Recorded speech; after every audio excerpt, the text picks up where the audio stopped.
अस्सलाम वालेकुम dear students. बस हमारा एक छोटे से एक आध टॉपिक थे जो ज़रा लेट हुए। बाकी तो उम्मीद है आपने तैयारी कर ली होगी और टेस्ट वगैरह ये वो सारा कुछ वो कर लिया होगा, प्रैक्टिस की होगी। न्यूमेरिकल की प्रैक्टिस करें, न्यूमेरिकल की प्रैक्टिस बार बार करें। किसी भी इनकम टैक्स के आखिरी को तीन एक न्यूमेरिकल, चार जो है सैलरी के, तीन चार न्यूमेरिकल बिजनेस के, और तकरीबन कुछ चार एक न्यूमेरिकल सेल्स टैक्स के कर लें तो बहुत सारे हो जाएंगे। इसी तरह से एओपी का आपने ज़रूर न्यूमेरिकल करना है। इस तरह से एक न्यूमेरिकल आपने जो है मैंने आपको भिजवाया था, उसी की प्रैक्टिस कर लेनी है, वेल्थ स्टेटमेंट वाला।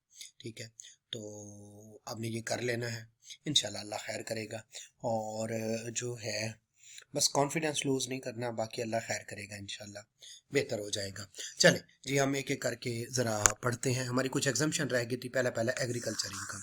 आप सबको पता है एग्रीकल्चर इनकम जो है वो एग्जाम्प्ट होती है टैक्स से। ठीक है, तो अब हम इसको पढ़ते हैं कि जैसा उसने सेक्शन 41 दिया है और फिर रूल 11 दिया है एग्रीकल्चर इनकम के, वो भी हम पढ़ लेंगे। ठीक है, okay. Agriculture income derived bye a person shall be exempt, हमें पता है। अब वो बताने लगा कि एग्रीकल्चर इनकम कहते किसी को है। एग्रीकल्चर इनकम मींस, मैं जो है पहले ए पढ़ता हूँ, वो कहते हैं any rent received by a person from a land situated in Pakistan और यूज फॉर एग्रीकल्चर पर्पस। अगर कोई ज़मीन एग्रीकल्चर के लिए यूज हो रही है और किसी ने किसी को लीज पे दी हुई है, तो जो है जो उसको लीज आ रही है, हालांकि वो जो है काश्तकारी नहीं कर रहा उस पे, लेकिन उसको रेंट आ रहा है, ठीक है, एग्रीकल्चरल लैंड से, और लैंड पाकिस्तान में होनी चाहिए, तो वो एग्जेम्प्ट है। इसका मतलब है पहली एग्रीकल्चर इनकम तो हो गई रेंट। दूसरी पे चलते हैं, मैं उसको ग्रीन करने लगा हूँ। Any income received bye a person from land situated Pakistan from agriculture, agriculture से मुराद खुद काश्त कर रहा है, तो उसको जो पैसे आ रहे हैं तो वो भी एग्जाम्प्ट है, एग्रीकल्चर इनकम होगी। जो है from the performance by the cultivator, cultivator ने कोई ऐसा, यानी काश्तकार ने कोई ऐसा काम किया है, ठीक है, जिससे उसको पैसे आ रहे हैं, तो वो भी एग्जाम्प्ट है।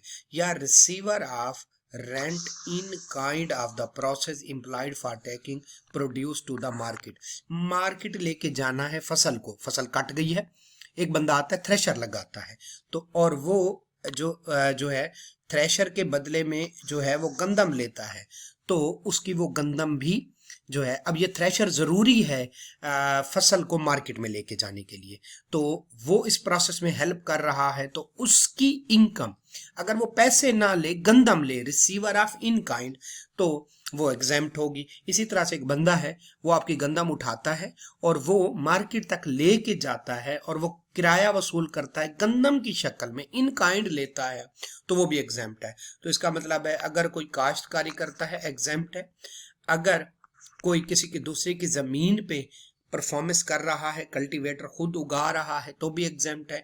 और गंदम को या किसी भी फसल को मार्केट तक लग जाने के लिए जितने भी प्रोसेस होते हैं, उनके जो लोग इन्वॉल्व होते हैं उनकी इनकम भी एग्जेम्प्ट है, लेकिन इनकी इनकम में शर्त ये है कि वो इन काइंड लें, यानी पैसे ना लें, बल्कि बदले में गंदम, ज्वार या जो भी इन काइंड लें। ठीक है, तो इस तरह हो गई, एक इनकम हो गई। ठीक है, उसके बाद क्या है, वो जो है वो जो उन्होंने गंदम ली, ठीक है, अब किसान के पास गंदम आई, गंदम एग्जाम्प्ट है। वो जो थ्रेशर वाला था, ट्रॉली वाला, ट्रैक्टर ट्रॉली वाला, वो जो है लोडर रिक्शे वाला, उनकी इनकम भी एग्जाम्प्ट है। और बाद में वो सारे उसको सेल करते हैं, sale by the cultivator receiver of in kind of the product, गंदम को, ठीक है, या कोई भी, for which no process perform other than prescribed above, तो फिर इस सूरत में भी वो इनकम क्या है, एग्जेम्प्ट है। ठीक है, तो अब दूसरे सूरत में, अब अगर मैं सबको कहूं भाई, अगर रेंट आ रहा है, ठेके पे दी हुई है जमीन, लीज पे दी हुई है, उससे रेंट आ रहा है, एग्जेम्प्ट है। आप खुद काश्त कर रहे हैं, एग्जेम्प्ट है। ठीक है, और अगर कोई किसी और की जमीन पे काश्त कर रहा है, कल्टीवेट कर रहा है, एग्जेम्प्ट है। कोई बंदा इस प्रोसेस में हेल्प कर रहा है और इन काइंड रिसीव करता है, एग्जेम्प्ट है। और उसको सेल करते हैं बाजार में जाके, तो उससे आने वाली इनकम भी एग्जेम्प्ट है। ठीक है, ओके, हो गई। अब सी पॉइंट पढ़ने लगे हैं। सी पॉइंट जब पढ़ते हैं तो वो कहता है भाई एग्रीकल्चर इनकम किसी बिल्डिंग से आने वाली, क्योंकि ये बिल्डिंग वाली तो इनकम फ्रॉम प्रॉपर्टी में जाती है, एग्रीकल्चर क्या हो गई, शर्तें हैं कि बिल्डिंग जो है वो कल्टीवेटर या उस बंदा जो रिसीवर जो रेंट ले रहा है, ठीक है, रेंट आपने देखा जो ठेकेदार से पैसे अगर कोई बंदा ले रहा है तो वो भी एग्जाम्प्ट है, और कोई खुद काश कर रहा है तो एग्जाम्प्ट है। वो बिल्डिंग उस बंदे के इस्तेमाल में हो, नंबर 1। नंबर 2, बिल्डिंग जो है वो उसी एग्रीकल्चर लैंड के साथ अटैच हो या उस लैंड में हो।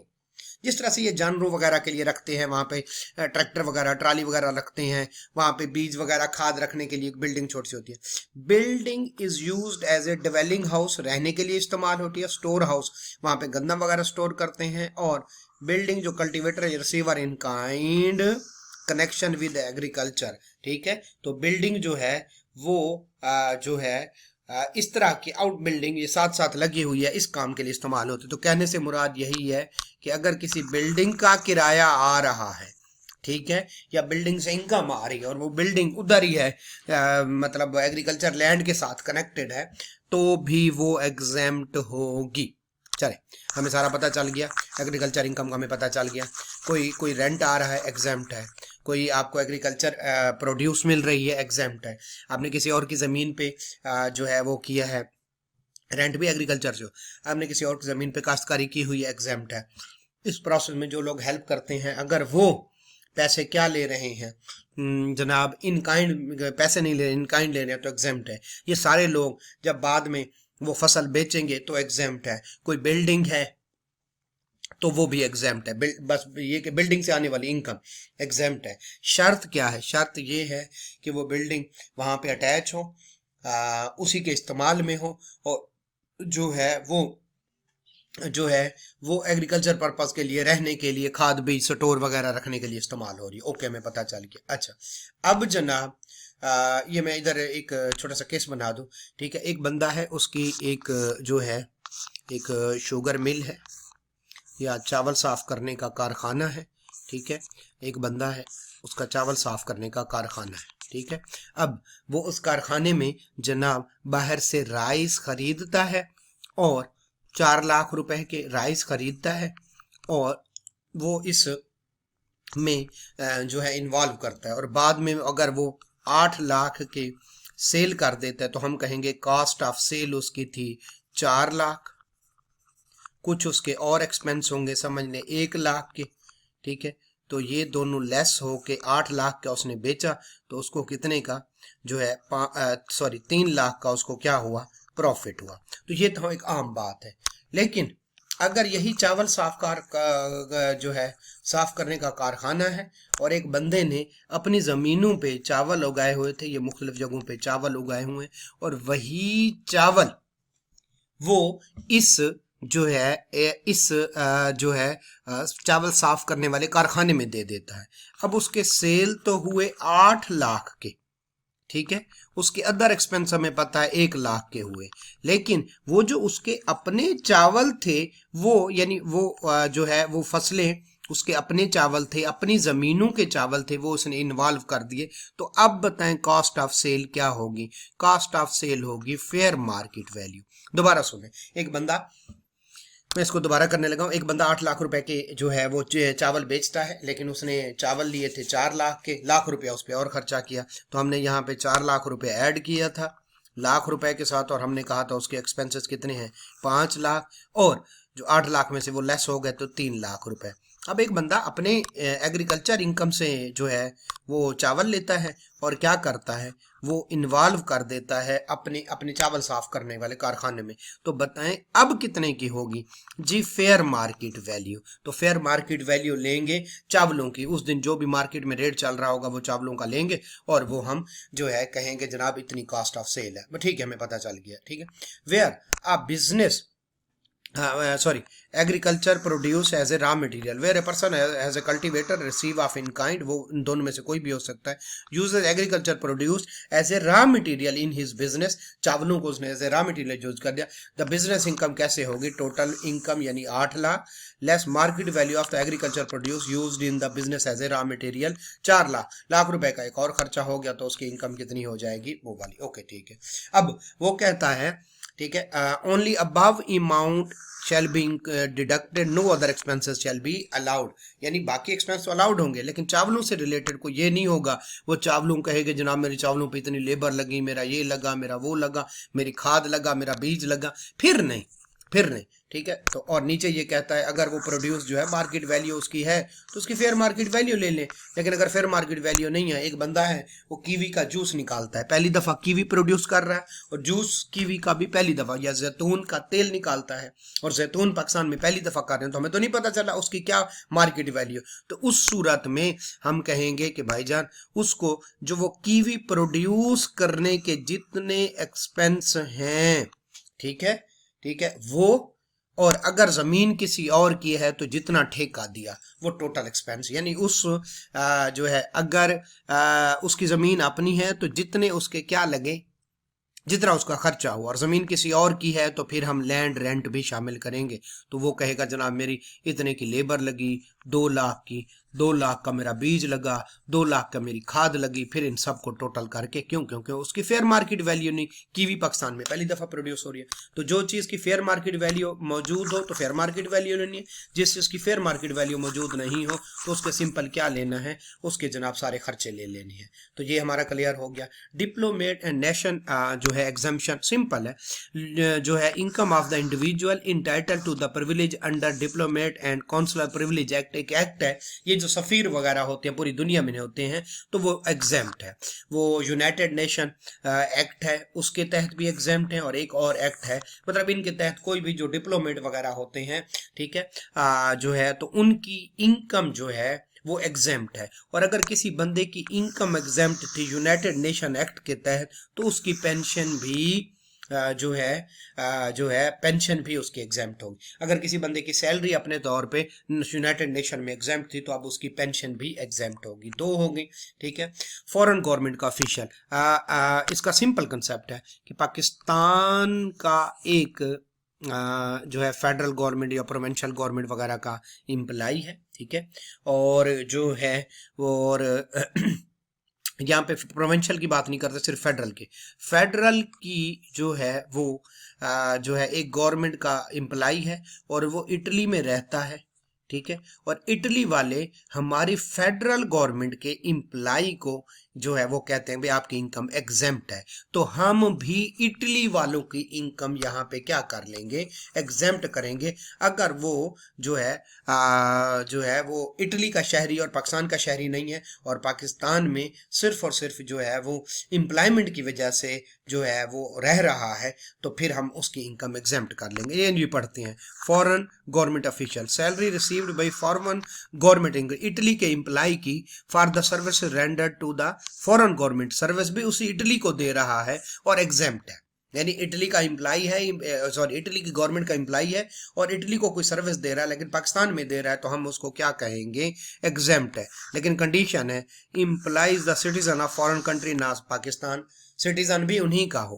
ठीक है, इम्प्लाई उन्हीं का है तो citizen, employee perform similar services as perform by the federal government employee in foreign country, जिस तरह से हमारी गवर्नमेंट के लोग बाहर सर्विस देते हैं वो भी यहाँ पे वही सर्विसेज देने आया हुआ है, और foreign government give similar exemption to the federal government, Pakistan के लोगों को वो अगर एग्जम्पशन देते हैं तो हम भी उनको एग्जम्पशन देंगे। अच्छा सिंपल ठीक है ओके। अच्छा ये वाली बात ओके हो गई। अब एग्जेम्पशन अंडर इंटरनेशनल एग्रीमेंट, ये जो फॉरेन एड वाले नहीं होते, जैसे ये पाकिस्तान वगैरह, पाकिस्तान पे सैलाब आया तो यहाँ पे बाहर से लोग आ गए हमारी मदद करने के लिए, आपको पता था जनूबी पंजाब में सैलाब आया था, तो चूंकि वो फंड लेके आते हैं पाकिस्तान के लोगों की हिम्मत करते हैं, तो सिर्फ अकेले नहीं आते बल्कि उनके साथ भी लोग आते हैं, तो फिर उन लोगों की इनकम एग्जेम्प्ट होती है। कहने से मुराद है वो चाहते हैं, पाकिस्तानी गवर्नमेंट चाहती है कि लोग आए और हमारी हेल्प करें ठीक है, क्योंकि वो हेल्प पाकिस्तान की करते हैं लिहाजा जो है उनकी हम इनकम एग्जेम्प्ट करते हैं। बस शर्त ये होती है कि भाई जो पैसे ले आए हो तो खर्च भी उसी में से करो, और कोई सैलरी यहाँ पे दे रहे हो उन लोगों की सैलरी को हम एग्जेम्प्ट कर लेंगे। जो आपके साथ माइकल आए, जो आपके साथ जो है वो लिंडे आई, जो इस तरह की जो है वो कुछ और नाम ले लें वो आए, तो उन सब की सैलरी हम एग्जेम्प्ट करेंगे। चंद एक शर्तें हैं, ठीक है। पाकिस्तान सोर्स इनकम आपकी एग्जेम्प्ट हो जाएगी। चंद एक शर्तें, हम उन शर्तों को जरा देखते हैं। जी मैं पढ़ता जाता हूँ, आप लोगों को समझ आती जाएगी इंशाअल्लाह। Pakistan source income which Pakistan is not permitted to tax under tax treaty shall be exempt. अगर किसी मुल्क के साथ हमारा मुआहदा हो गया, हम आपके लोगों के इनकम पे टैक्स नहीं काटेंगे, नहीं लगाएंगे, और आप हमारे लोगों के नहीं करें, तो इसको कहते हैं टैक्स ट्रीटी। टैक्स ट्रीटी अगर हो गई तो उस जो है पाकिस्तान में किसी भी बंदे की, बाहर वाले की इनकम की एग्जेम्प्ट होगी। दूसरा पढ़ने लेंगे, ये तुम्हें पता चल गया। Salary received by individual not being citizen Pakistan. America ने हमारी मदद की, अमेरिका का बंदा आया हुआ है, शैल बी एग्जेम्प्ट, उसकी सैलरी इनकम है। If mention in aid agreement between federal government and America, America और पाकिस्तान के दरमियान एक मुआहदा हुआ कि वो हमारी मदद करेंगे, ठीक है, या पाकिस्तानी गवर्नमेंट और IMF के दरमियान, या जो UNICEF public international organization, Pakistan की अमेरिका ने मदद की या पाकिस्तान की IMF ने मदद की किसी प्रोग्राम के तहत, और लोग आए हुए थे उसके साथ, तो उन लोगों की जो पाकिस्तान के सिटीजन नहीं है इनकम एग्जेम्प्ट होगी।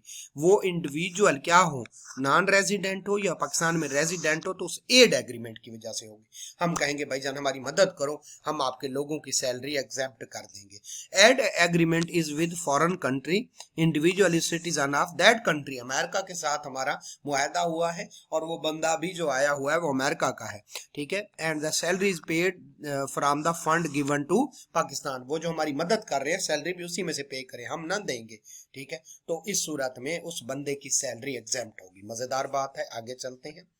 एंड आपने इसको जस्ट सुन लेना है, आपको वैसे याद हो जाएगा इंशाल्लाह। Any income received by the person working as a contractor, तो अमेरिका के साथ कोई कॉन्ट्रैक्टर आया, कोई कंसल्टेंट आया, कोई एक्सपर्ट आया on A project in Pakistan shell be exempt if from tax if provided that bilateral और जो है मल्टी लैटरल एग्रीमेंट, एक मुल्क का पाकिस्तान का दूसरे के साथ, एक मुल्क के साथ हो तो बाईलैटरल होगा, और ज्यादा मुल्कों के साथ हो तो मल्टीलैटरल होगा। Between foreign government and foreign government और public sector organisation, public international organisation IMF के साथ, where project is finance out of the fund. अगर एक प्रोजेक्ट पे कुछ बंदे लगाए हुए हैं, जैसे इंजीनियर है, उन्होंने कहा हम आपको डैम बना देते हैं, हमने कहा यह तो बड़ी अच्छी बात है, अब डैम का फंड कौन देगा, उन्होंने कहा हम देंगे। तो हमने कहा हमारे पास उधर डैम बनाने वाले बंदे नहीं है, वो कहते हैं हम बंदे ले आएंगे, लेकिन ये करोगे, हम कहते हैं भाई उनको सैलरी दो, एग्जेम्प्ट है, उनको पैसे दो, उनको सर्विस के पैसे दो। वहां से एक माइकल आया जनाब स्विट्जरलैंड से, हम कहेंगे भाई जान एग्जाम्प्ट है तेरी इनकम, बस तू आ सही, बस लेकिन अपने फंड में से पैसे देना, हमसे ना मांगना। इंडिविजुअल या तो पाकिस्तानी रेजिडेंट है या उस एग्रीमेंट की वजह से पाकिस्तान आया हुआ है, ठीक है, और फंड में से ही उसको पैसे दे दें तो भले, हमारी तरफ से ओके है, दे दें, ओके। चौथी बात होगी, ठीक है, चौथी बात, federal government for official diplomat assistant finance loan are granted exempt from case to case. तो अगर इस तरह की कोई और भी मदद करने आया तो कल फेडरल गवर्नमेंट उनको भी एग्जेम्प्ट कर सकती है, ठीक है। तो हम दोबारा से वापस जाते हैं भाई, अगर टैक्स ट्रीटी है तो एग्जम्पशन है। अगर कोई बंदा सैलरी इनकम ले रहा है और वो पाकिस्तान की मदद करने आए हैं तो ये 2-4 कंडीशन ले ले, बाकी इसकी एग्जेम्प्ट है। अगर पाकिस्तान में कोई प्रोजेक्ट है पाकिस्तान की हेल्प करने के लिए, तो बाहर के मुल्क का या IMF किसी कंट्रैक्टर, किसी कंसल्टेंट, किसी एक्सपर्ट को साथ ले आए उस प्रोजेक्ट की वजह से, किसी को डैम का काम आता है, कोई कंसल्टेंट है, कोई जो है वो सीनियर है, तो भाईजान पाकिस्तान कहेगा आपकी इनकम एग्जेम्प्ट है, कोई मसला नहीं, बस इसको सैलरी जो है या इसको जो है सर्विसेज के पैसे जो है आपने किस में से देने हैं, उसी फंड में से देने, हमसे कोई ना मांगना, ठीक है, और बाकी शर्तें। और इसी तरह से अगर फेडरल गवर्नमेंट जो है चाहे तो टाइम टू टाइम अगर हमें पैसे आते रहें तो हम एग्जम्पशन देते रहेंगे, ठीक है। एग्जम्पशन ऑफ फॉरेन रेजिडेंट जो है ये हो गई। अच्छा, एक चैप्टर है, चैप्टर मेरे ख्याल 13 है, ठीक है, आई कैप की बुक का, फॉरेन रेजिडेंट के बारे में बात की हुई है। तो हमने वो चैप्टर को स्प्लिट कर दिया, जैसे कुछ यहाँ पे आ गया, कुछ ऊपर सेक्शन 42, 43, 44, ये देखो अभी हमने पढ़े हैं, ठीक है। ये 42 पढ़ लिया, ये फॉरेन के लिए, ये फॉरेन के लिए, ये फॉरेन के लिए। तो फॉरेन वाला चैप्टर जो है हमने जो है वो ऑलरेडी उसको स्प्लिट करके फॉरेन जो है वो सैलरी, फॉरेन सैलरी के साथ क्या करना है, और जो है फॉरेन टैक्स क्रेडिट के साथ क्या करना है, वो हमने सारा अलग अलग करके पढ़ लिया। लिहाजा हम आपको उस चैप्टर के बारे में परेशान होने की जरूरत नहीं, हमने सारा पढ़ लिया। अच्छा, अगली एग्जाम्पशन बड़ी मजेदार है। प्रेसिडेंट अगर किसी को जो है कोई ऑनर देता है, कोई अवार्ड देता है, और उसके साथ कोई अलाउंस भी दे देता है मंथली। एक बच्चे को कहता है तुमने बहुत अच्छा काम किया है, सदर कहता है, वजीर आजम ना, ठीक है, वजीर आजम तो यहाँ पे जो है मैं चोर तो नहीं कहता, खैर। अच्छा, हाँ, जो है वो कोई अलाउंस देता है और उस, सॉरी, कोई शील्ड वगैरह देता है, और उस बच्चे को कहता है एक तो हम आपसे खुश हुए, आपको लैपटॉप दे रहे हैं, शीट दे रहे हैं, इनाम दे रहे हैं, और मंथली आपको पैसे मिलते रहेंगे, तो वही वो अलाउंस एग्जेम्प्ट है। और अगर वैसे किसी को प्राइज दे देता है, लाख रुपया जनाब, 2 लाख रुपए, 4 लाख रुपए प्रेसिडेंट ने दे दिए, तो वो मॉनिटरी रिवार्ड भी एग्जेम्प्ट है। यानी मंथली कोई अलाउंस मिले, सालाना कोई अलाउंस मिले, अवार्ड और उसके साथ, ठीक है, तो वो भी एग्जेम्प्ट है। और अगर एक ही दफा कुछ पैसे दे दें तो भी एग्जेम्प्ट है, कोई मसला नहीं है। ओके, बस अगला जो है ये भी बड़ा मजेदार चीज है, छोटी सी, बस आपने याद कर लेनी है। और ले जी, ये किस तरह से, एक बंदा है, ये पाकिस्तान है, ये बाकी बाहर सी दुनिया है, एक बंदा यहाँ पे बिजनेस खोलना चाहता है, बिजनेस खुलवा दें उसको। ये देखिए, वो बिजनेस खोलना चाहता है पाकिस्तान में, ठीक है, तो वो बाहर से किसी से क्या लेता है जनाब, लोन लेता है और बिजनेस में लगा देता है, ठीक है। अब इस लोन पे कल को वो क्या पे करेगा, ठीक है, लोन तो आ गया, ठीक है, लोन तो आ गया, अब कल को उस पे प्रॉफिट ऑन डेट पे करना पड़ेगा, ठीक है। तो ये प्रॉफिट ऑन डेट जो है वो उस बाहर वाले बंदे की इनकम हो जाएगी, जाहिर है पाकिस्तान में, तो हम कहते हैं भाईजान एग्जैक्ट है। बस आप पाकिस्तान में बिजनेस के लिए लोन दें तो आपको जो प्रॉफिट ऑन डेट दिया जाएगा वो जो है एग्जेम्प्ट है। चलिए, हमें पता चल गया, हम पढ़ते हैं। एनी प्रॉफिट और interest received by non resident person, वो जो बाहर वाला बंदा है, on security issued by resident ने उसको कोई सिक्योरिटी तो आपको पता है, कोई शेयर दे दिए, कोई डिबेंचर दे दिए, कोई म्यूचुअल फंड कुछ भी दे दिया, लोन लिया अल्टीमेटली ना, सिक्योरिटी इशू की, और एग्जेम्प्ट होगी, यानी उसको जो भी वो प्रॉफिट ऑन डेट पे करेगा, ठीक है, इंटरेस्ट पे करेगा, वो क्या होगा, सिक्योरिटी के अगेंस्ट एग्जेम्प्ट होगा। इधर से उसने कोई डिबेंचर इशू किया, उसने टर्म फाइनेंस सर्टिफिकेट इशू कर, कुछ भी किया उस बाहर वाले बंदे से पैसे लेने के लिए, ये मोहम्मद शफी ने माइकल से पैसे लेने के लिए टर्म फाइनेंस सर्टिफिकेट इशू कर दिए, कुछ भी, अब उनको लोन दिए जा रहा है, डिबेंचर इशू किए, उसको लोन दिए जा रहा है। बस शर्तें क्या है, जो ये दोनों बंदे माइकल और अब्दुल शकूर या मोहम्मद शफी रख लें, मोहम्मद शफी और माइकल आपस में एसोसिएट ना हो, एसोसिएट की डेफिनेशन आपने पढ़ी हुई है, ठीक है। सिक्योरिटी जो है वो जो है पाकिस्तान के रेजिडेंट बंदे ने वाइडली इशू की, वाइडली से मुराद ये होता है सबके लिए अवेलेबल थी, आउटसाइड पाकिस्तान, दुबई से कोई खरीदना चाहे अवेलेबल है, यूके में कोई खरीदना चाहे अवेलेबल है, ठीक है। The loan is used in जो है बिजनेस पर, जो लोन भी किसके लिए यूज करे, पाकिस्तान में बिजनेस के लिए, और इंटरेस्ट जो है उधर ही पे किया है, पाकिस्तान में ना पे करे, दुबई यूके जहां से भी है वहां पे। और सिक्योरिटी जो है वो जो सिक्योरिटी इशू की, डिबेंचर, टर्म फाइनेंस, कुछ भी, तो वो क्या कर ले, पाकिस्तान में से अप्रूव्ड होनी चाहिए। ले जी, आपको चाहिए लोन, आप किसी नॉन रेजिडेंट से लोन लेते हो और बदले में उसको क्या इशू करते हो, सिक्योरिटी, जिस तरह से कंपनीज लोगों से पैसे लेते हैं और बदले में डिबेंचर नहीं इशू करते, ठीक है, इसी तरह से उस बंदे ने भी कोई सिक्योरिटी इशू की, बस ये 2-4 शर्तें मिला के उसको जो पेमेंट देंगे नॉन रेजिडेंट बाहर वाले बंदे को, तो वो क्या है, वो एग्जेम्प्ट है। स्कॉलरशिप, एनी स्कॉलरशिप, अगली बात, एनी स्कॉलरशिप, ठीक है, एनी स्कॉलरशिप, इधर गया स्कॉलरशिप, ये है, any scholarship granted by the person to meet the cost of education shall be, ठीक है, तो बंदे को किसी को क्या मिला है, स्कॉलरशिप मिला है पढ़ाई के लिए, एग्जेम्प्ट है। If the scholarship is directly or indirectly by an associate it will not exempt. अगर एसोसिएट स्कॉलरशिप दे तो फिर एग्जाम्प्ट नहीं, अदरवाइज किसी को स्टडी के लिए जो है स्टडी के लिए एसोसिएट दे तब भी एग्जाम्प्ट नहीं है, लेकिन किसी दूसरे से अगर आपको स्कॉलरशिप मिला है, स्टडी के लिए मिला है, तो फिर ये क्या है, एग्जाम्प्ट है। ओके, ये वाली बात पर है, ठीक है। ओके, ये कुछ बच्चे पूछ रहे थे मियाँ बीवी अगर अलहदा हूँ और पैसे मिल रहे हूँ तो वो एग्जाम्प्ट है। यानी एक बीवी ने कहा सरताज मेरा आपके साथ गुजारा नहीं होता तो मुझे तलाक चाहिए, ठीक है। या शोहर बीवी से खुश हुआ और उसने कहा तुम इतनी अच्छी औरत हो, मांगो क्या मांगते हो, तो उसने कहा सरताज मुझे तलाक चाहिए, तो खैर तलाक हो गई। अब जनाब तलाक हो गई, अलग अलग रह रहे हैं, अदालत ने कहा 20,000 रुपए या 30,000 रुपए या 40,000 रुपए या 50,000 रुपए या 60,000 रुपए तुमने इस औरत को देने हैं। अब अलहदा रह रहे हैं, औरत के पास पैसे जा रहे हैं तो क्या जनाब, है तो पैसे इनकम, लेकिन ये एग्जेम्प्ट है।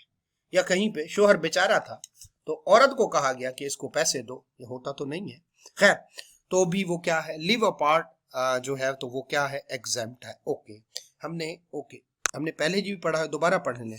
फेडरल गवर्नमेंट, प्रोविंशियल गवर्नमेंट, ठीक है, income of the federal government shell be exempt. Okay, federal government तो एग्जेम्प्ट हो गई। Income of the provincial government, local government shell be exempt from the tax. Okay, ये भी exempt हो गई। लेकिन इनकम अगर income from business derived by the provincial or local government from the business outside its jurisdiction, Lahore वालों की LDA की लाहौर की इनकम एग्जाम्प्ट है, लेकिन मुल्तान से अगर आ रही है तो और है भी बिजनेस की इनकम तो फिर एग्जाम्प्ट नहीं है। ओके, फेडरल गवर्नमेंट की इनकम एग्जाम्प्ट है, लेकिन लोकल और प्रोविंशियल अपने एरिया में जो भी करें एग्जाम्प्ट है, लेकिन बिजनेस की इनकम बाहर से कमाएं तो एग्जाम्प्ट नहीं है। Any person making payment to the federal government shall not deduct tax, इसका मतलब है कोई भी बंदा प्रोविंशियल या लोकल या फेडरल गवर्नमेंट का टैक्स नहीं कटेगा, ठीक है। Exemption shall not be available in case corporation company establish bye the federal government provincial, अगर आप कंपनियां बना लें तो फिर आपके टैक्स भी कटेगा और आपको क्या नहीं होगा, ठीक है, टैक्स कटे न कटे लेकिन आपकी इनकम जो एग्जाम्प्ट नहीं होगी। कॉर्पोरेशन कंपनी सेटअप ओन्ड और control by the federal government और द प्रोविंशियल गवर्नमेंट, खुद कंपनी बनाए या उसके 50% से ज्यादा जो है वो शेयर ले लें तो वो कंट्रोल उनके अंदर हो गई, तो उस सूरत में वो भी एग्जाम्प्ट नहीं है जो है। उसके बाद the above rule applies ignoring the fact that ultimate destination of the income reside with the federal or provincial government। सोना यूरिया को प्रोविंशियल जो है सोना यूरिया को प्रोविंशियल गवर्नमेंट ने ले लिया अपनी तहवील में, तो भाई अब ये कॉर्पोरेशन है, कंपनी है, तो अब ये इनकम एग्जाम्प्ट नहीं है। फिर आप सोच रहे होंगे सर कौन सी इनकम एग्जाम्प्ट है, बाकी गवर्नमेंट जो भी काम करते रहे उनकी इनकम एग्जाम्प्ट है, लेकिन कॉर्पोरेशन ना बनाए, कंपनीज ना बनाए, ठीक है। तो अगर वो बना ली तो फिर वो हम कहेंगे जनाब जा तो किधर रहा है, ठीक है, अल्टीमेट डेस्टिनेशन तो फेडरल और प्रोविंशियल गवर्नमेंट को जा रही है, वो कहेंगे नहीं, फिर भी एग्जाम्प्ट नहीं है। तो कॉर्पोरेशन और कंपनी नाम बनाए उसमें एग्जाम्पशन नहीं है, बिजनेस करे अपने ज्यूरिसडिक्शन से बढ़ के उसमें एग्जाम्पशन नहीं है, बाकी सारी एग्जाम्पशन है। चले, foreign source income of the short term resident individual, ये हमने पहले भी पढ़ा है सेक्शन, दोबारा से पढ़ा रहा हूँ। एक बंदा आता है पाकिस्तान में, बस वो जो है वो 3 साल से ज्यादा नहीं रहता और रहता भी किस वजह से, एम्प्लॉयमेंट की वजह से, तो उसका जो है स्टे वो 3 साल से ज्यादा नहीं है और एम्प्लॉयमेंट की वजह से इधर मजबूरन रह रहा है, तो उसकी इनकम एग्जाम्प्ट होगी।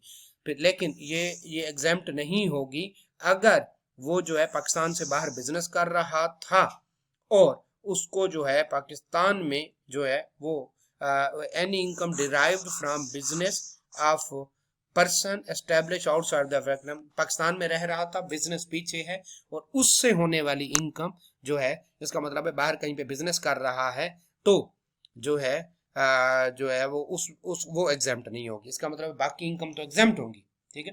पाकिस्तान सोर्स जो है फॉरेन सोर्स, मैं इसको जो है वो कर गया हूँ, जो है मिक्स कर गया हूँ, दोबारा बताता हूँ। किसी भी बंदा जो पाकिस्तान में रेजिडेंट है तो उसकी फॉरेन सोर्स इनकम एग्जेम्प्ट होगी, बस वो रेजिडेंट इस वजह से है कि वो यहाँ पे नौकरी कर रहा है, जॉब कर रहा है और 3 साल से ज्यादा स्टे ना हो। लेकिन अगर वो बाहर को बिजनेस कर रहा है, चाहे पाकिस्तान में बैठा हुआ है और बाहर को बिजनेस कर रहा है, यानी पाकिस्तान में रहता है और पीछे दुकान है, तो वो इनकम एग्जेम्प्ट नहीं होगी। और इसी तरह से फॉरेन सोर्स इनकम जो है अगर वो पाकिस्तान में ले आया तो वो फिर एग्जेम्प्ट नहीं होगी, इसका मतलब है कमाए और बाहर छोड़ के, कुल मिला के बात ये है, पहले भी हमने पढ़ा है, किसी जो 3 साल से ज्यादा यहाँ पे ना रहे और जो है और रह भी किसकी वजह से, सिर्फ एम्प्लॉयमेंट की वजह से उसको यहाँ पे रहना पड़ गया, तो उस बंदे की इनकम एग्जेम्प्ट है बाहर वाली। लेकिन अगर बिजनेस इनकम होगा तो एग्जेम्प्ट नहीं होगी, और कोई और इनकम पाकिस्तान में ले आया तो भी एग्जेम्प्ट नहीं होगी। Okay, foreign source income of returning expatriates हमने पढ़ा था, हमें याद है, हमने ये पढ़ा था। ठीक है, तो ये एक जो है छोटा सा था कि एक बंदा जो है वो फॉरेन सोर्स इनकम है, पाकिस्तान में 4 साल नहीं रहता। ठीक है, तो हमने ये यकीन करें हमने पढ़ा था, हमें थोड़ा थोड़ा थोड़ा याद है। ठीक है, पाकिस्तान में पिछले 4 साल नहीं था। अब एक बंदा जो, ठीक है हमने पढ़ा, एक बंदा जो पाकिस्तान में पिछले 4 साल से नहीं था, ठीक है, और आया है, तो अब जिस साल, ठीक है, वो रेजिडेंट बन जाएगा और उससे अगले साल एक बंदा, मैंने आपको ये एक लंबी सी कहानी बनाई थी, 2021, 22, 23 और 24 में पाकिस्तान में नहीं था, 25 में वापस आता है और 25 में रेजिडेंट बन जाता है, तो 25 की इनकम और 26 की इनकम फॉरेन सोर्स जो है, चाहे रेजिडेंट है लेकिन फॉरेन सोर्स इनकम उसकी क्या बन जाएगी, एग्जेम्प्ट होगी। ठीक है, और नीचे हमने ये हमने एक न्यूमेरिकल भी किया था। ठीक है, ओके, ठीक है। अच्छा, वो कहता है सिंपल है, exemption and tax concession second schedule में है, किसी की इनकम एग्जाम्प्ट हो, उस पर कम रेट लग रहे हो, कहीं पर लायबिलिटी में और जो है कुछ प्रोविजन की वजह से वह कम हो, तो ये सारी चीज़ें सेकंड शेड्यूल में पाई जाती हैं। ठीक है, जो है where any income exempt shall be included in the total income. हमें पता है टोटल इनकम एक दफ़ा ऐड करते हैं बट फिर लेस कर देते हैं, उस पर टैक्स अप्लाई नहीं हो जाएगा। थोड़े जो वैसे नीचे वाली रीडिंग है इसको तो कहते ही रहती है। ठीक है, ये थोड़ा सा जो है ये थोड़ा सा ट्रिकी है, एग्जाम्पशन। ठीक है, आपने जस्ट इसको रीडिंग करनी है, चलो मैं करवा देता हूँ, आप कहते हैं तो फेडरल गवर्नमेंट प्रोविंशियल गवर्नमेंट में with the approval foreign minister amend the second schedule by adding, omitting और क्लॉज या कोई कंडीशन। तो किसी को ऐड भी कर सकता है, किसी को जो है वो निकाल भी सकता है। All amendments shall affect in the tax year beginning on the date before और after the commencement of the financial year in which the notification जो है इशू। नोटिफिकेशन जब आएगा तो कहता है सारी की सारी अमेंडमेंट जो है affect any tax year beginning on any date before और after the commencement of financial year. तो जिस दिन, इसका कुल मिला के बात है, जिस दिन नोटिफिकेशन आ गया उस दिन से वो अमेंडमेंट जारी हो जाएगी। ठीक है, लेकिन जो है यानी आपने जो है अगर 2 फेब को या 20 फेब को 2022 को क्या कर दिया है, ठीक है, 2022 को अमेंडमेंट कर दी है, तो 20 फरवरी से वो हो जाएगी। 20 फरवरी को आपने कहा था जो एग्रीकल्चर इनकम एग्जाम्प्ट नहीं होगी, ऐसे समझ रहे, तो वो आइंदा से एग्रीकल्चर इनकम एग्जाम्प्ट नहीं होगी। ठीक है, बस उस दिन से। लेकिन federal government shell place before national assembly all amendments made by it in the second schedule in a financial year. तो आपको जैसे ही अब बजट वगैरह आएगा तो आपको ये सारी की सारी चीज़ें साथ अप्रूव करानी पड़ेंगी। ठीक है, तो आप अमेंडमेंट कर सकते हैं।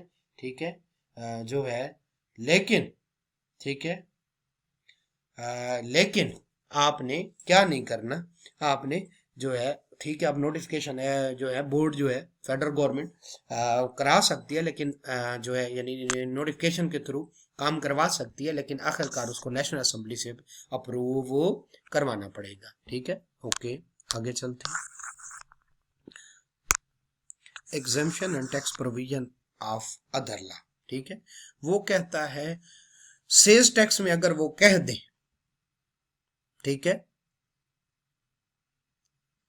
सेल्स टैक्स वाला कह दे जी इनकम टैक्स माफ है, प्रॉपर्टी टैक्स वाला कह दे इनकम टैक्स माफ है, तो ऐसा कुछ नहीं होगा।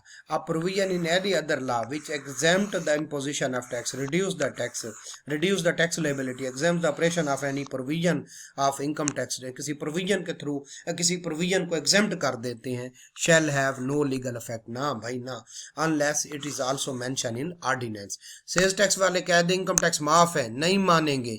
इनकम टैक्स के अंदर, इनकम टैक्स ऑर्डिनेंस के अंदर लिखा हुआ हो कि माफ है तो फिर माफ है, अदरवाइज हम मानेंगे नहीं। सिंपल सी बात थी, ठीक है, ओके। और ये आखिरी बात है जो सिंपल बताने लगा हूं। एक जो है कंपनी है, उसके एग्रीकल्चर इनकम है, उसने 1 लाख रुपया कमाया, ठीक है। आपको पता है एग्रीकल्चर इनकम एग्जाम्प्ट होती है जी, एग्जाम्प्ट होती है। लेकिन आगे आगे वो डिविडेंड दे रहे हैं लाख का लाख रुपया, तो भाई उस पे टैक्स काटना पड़ेगा। ये नहीं है कि अब इनकम है तो आगे किसी कोई रिसीव कर रहा है तो अब 15% टैक्स काटो, ठीक हो गया।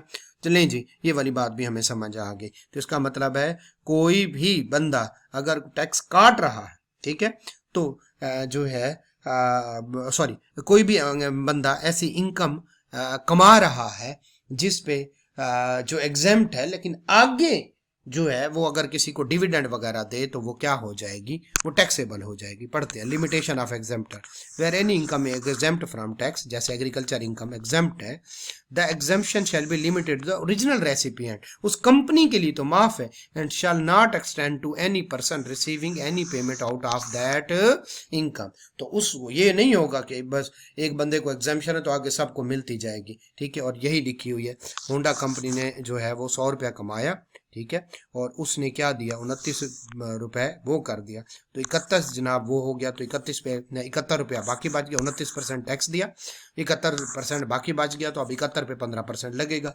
इसी तरह से अब एक कंपनी है, उसने 100 रुपया कमाया और 100 रुपया अब उसमें टैक्स उसने बिल्कुल नहीं दिया, तो 100 रुपया अब क्या है जनाब, उसने डिविडेंड दे दिए, तो अब 100 रुपए पे उसको क्या देना पड़ेगा, 15% देना पड़ेगा।